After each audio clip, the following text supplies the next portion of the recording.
Carl, last week, did that feel like a loss? Yeah, I suppose it did. Playing against 10 men for such a long time and not getting the 3 points. It felt like a loss, but in the end we were fortunate enough to get a point.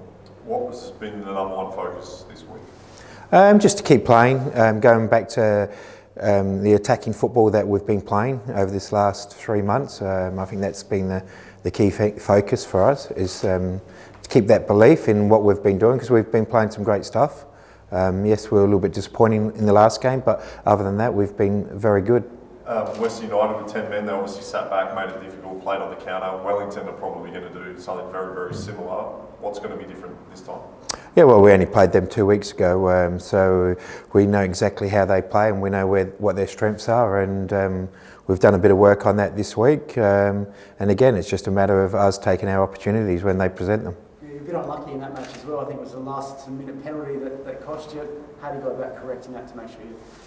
Yeah, well, look, I still haven't got an answer back from the referee's boss on why that was given, because it's clear in the IFAB rules that the penalty shouldn't have been given from the handball. So I still don't have an answer back from that, which is disappointing. And we really should have got a point that day. What are you hoping for? Are you hoping for some sort of reversal if you do get an answer back? Like what's the No, look, we just want some clearer indication of why it was given when it's clear in the rules it shouldn't have been given. And there was there was another penalty at the other end, a handball that wasn't given, and we haven't got any clarification on whether that was even looked at. Is there any thought to maybe putting Josh Cavallo back in the midfield? He was great. He's doing great at left back, don't get me wrong, but you were winning, playing really well when he was in the midfield. Where's Noah Smith at? Is there any chance that could be a reshuffle? Yeah, look, Noah played his first game back last week in the NPL, so he's building himself back into match fitness. I suppose that's a luxury that we have now that we've pretty much got everyone back. Michael Jakobsen will be back into full training next week.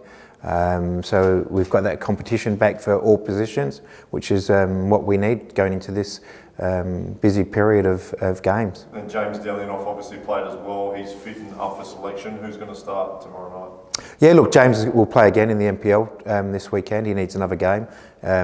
He did very well last week in the NPL game, but he was still a little bit rusty. He needs that game sharpness.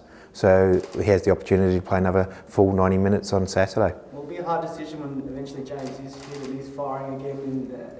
And how do you toss up who's going to be in that role? Yeah, that's a difficult one. As you said, Huge will have a big say in that. And it will just come down to the form.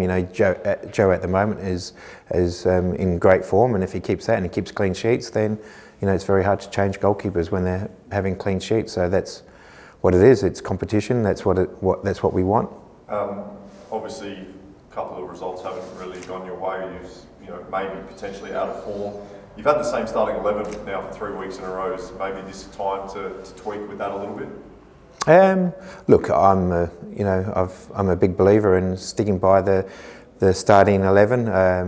Especially if they're doing the things that we ask them to do, and they're working hard. And as you said, there's been points in games that have just gone against us, and we just haven't taken some opportunities. But other than that, the form of the team I'm happy with. And Yaya DeCooley, where was Yaya? We haven't seen him for a long time. He had a great game as well on the weekend. Is he going to be back in the squad anytime soon? Yeah. Yaya was tremendous last week in the NPL game. He scored and created the goal for the other goal in that game. He's a young kid that we're putting a lot of time into and developing his game, and he's come along very well. Do you have a chat with Mo Torre after the red card that he suffered last week?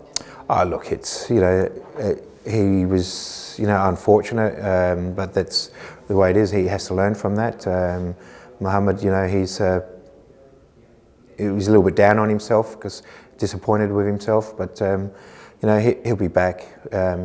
He gets an opportunity to go play 90 minutes in the NPL this week, and we'll see how he pulls up from that and whether he comes back into the squad for next week. What did you make of his brother flying the flag for him, so to speak? It seems it got a little bit tense. Yeah, I suppose that's something that the experienced players of Western United, they upset the younger boys that come on and put them off their game, and it's something that they all need to learn from. And just that game experience and game craft that Western United were very good at last week. You spoke about the table last week, whether you look at it, do you talk to the boys about looking up the table and not down, because this team's obviously catching up now, but you're still close to the top position as well. Are you more so focusing on the positives that, hey boys, we can still get in the top two? Yeah, most definitely. It's you know, if you want to win something, you know, I've always said that you know, history shows that you have to be in the top two if you want to get into that grand final, and you know, we're all for pushing hard and to get to a high spot that we want, and we believe we are a top two side, and we'll keep pushing to get a top two spot.